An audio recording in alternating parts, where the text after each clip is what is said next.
Hello, friends. This is Dave Hurwitz, executive editor at ClassicsToday.com, here with Ripe for Reissue. Yeah, stuff that should never have gone out of print.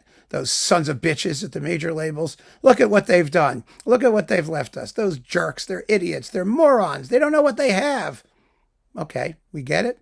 So, what should they be reissuing? This. The Brahms symphonies with the Cleveland Orchestra and Christoph von Dohnányi. Now, of all the major conductors from the second half of the 20th century, no one has been treated,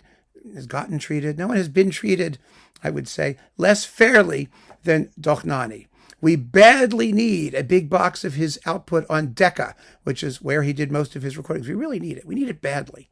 Very, very badly. There's just amazing stuff in there, except for his Mahler, which sucks beyond belief. But other than that, there's just tremendous stuff. And a lot of it was treated very, very badly when he was actually recording it. It wasn't even released domestically toward the end when they were making records in Cleveland. Decca was collapsing and, the industry was going down the tubes. And so a lot of his recordings were just ignored. And they never had a chance. And most people didn't even have a chance to listen to them. So that's terrible. He also did some recordings for Teldec, for Warner.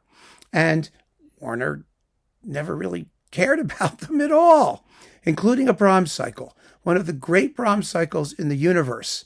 Absolutely fabulous. And you get, let's see, this says he did all 4 symphonies, the Academic Festival Overture, the Tragic Overture, the Haydn Variations, and the Violin Concerto with Thomas Zayedmeyer, which is marvelous. Absolutely marvelous. A fantastic violinist.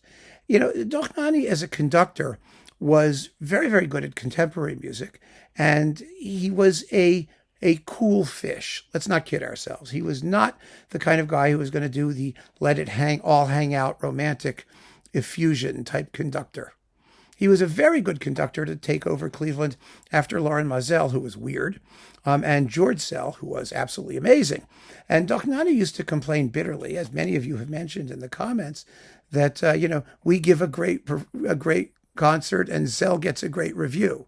I mean, Szell's personality was so powerful and so strong, and his work with Cleveland so iconic that it was very difficult for other conductors to make a similar impression. And the irony of that is that because Szell had such a clear view of what the orchestra should sound like and imbued the orchestra with that corporate identity, they tended to select conductors, or they tried to select conductors who would continue that tradition. And their best choice was Dohnányi, because he was very much a conductor in Szell's mode. I mean, he wasn't like an insane disciplinarian in this way that Szell was, but he was a classicist in the way he looked at the orchestra. He was emotionally, like I said, he wasn't a spontaneous, inspirational kind of guy. He might resent that. Maybe he felt he was. But he was wonderful at the German classics, music of the Second Viennese School, that kind of stuff. And so we have this Brahms cycle, which is a perfect balance between classical strictness and romantic effusion from the Cleveland Orchestra and from Brahms generally. I mean, it's sort of built in, the romantic element, isn't it? And I think that this is one of those cases where he did better than Szell. Szell's Brahms is superbly played, but like a lot of Szell, his discipline could get the better of him sometimes, and it could become a little bit stiff or sound just a little bit tight. I mean, some people admire his Brahms to death. I think it's amazing in terms of performance, technical performance. But in terms of expressiveness, Dohnányi was Viennese. He had a little bit more of that natural lilt, a little more of the idiom, I think, built into his soul, perhaps, than Szell did, who was also as Viennese as makes no difference. But Dohnányi still had it. And I think this is just such an important series just for that reason, because it shows that there was more that this orchestra could do in the same repertoire that Szell excelled at, and that could be absolutely superb. Now, Dohnányi made recordings for Decca, for Warner, for Telarc. Basically, those were his major labels. All of them should release boxes dedicated to his output, because some of it is just unbelievably, amazingly wonderful. And some of it is fairly uninteresting. When Dohnányi was not on, he could just be dull. He could be somewhat pedantic, I think is the word, as Szell could be as well. But that's okay. I mean, he had his moments, and those great moments are incomparable, especially in 20th century music, especially in music of, the German standard repertoire. And this is one of the great boxes.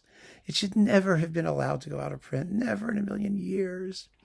And so, I mean, I keep talking about it. I bring it up fairly regularly. I've talked about it in other videos. But, I just think that, at the risk of being repetitive, if we don't stand by the great recordings and keep reminding people of what they are, they're never going to remember. The labels certainly aren't going to remember, because there's so much of the same stuff out there that they're not going to pay attention. They're not going to understand. So I don't really feel guilty about talking about this set yet again.